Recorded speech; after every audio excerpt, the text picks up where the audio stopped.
नमस्कार मित्रांनो, big boss Marathi season 5 च्या घरामध्ये उद्या ठरणार आहे कॅप्टन्सी कार्य। तर काय आहे कॅप्टन्सी कार्य आणि कोण होणार कॅप्टन हे जाणून घेण्याआधी तुम्ही चॅनल नवीन चॅनल सबस्क्राइब करा, नवीन चॅनलच्या बेल आयकॉन क्लिक करून ठेवा।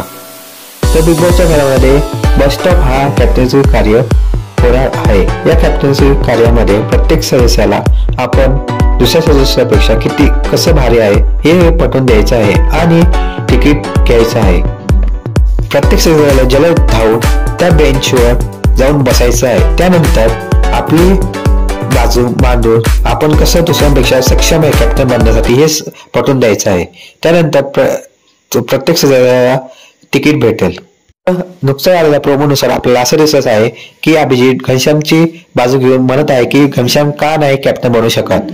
तर त्या याच प्रोमो मध्ये आपण बघत आहे डीपी दादा आणि अंकितेचं संभाषण गणपती बद्दल। तर तुम्हाला कोण वाटतं या आठवड्यामध्ये कॅप्टन होईल हे मला कमेंट बॉक्स मध्ये सांगा आणि व्हिडिओ आवडल्यास लाईक करा, शेअर करा, सबस्क्राईब करा विसरू नका। धन्यवाद।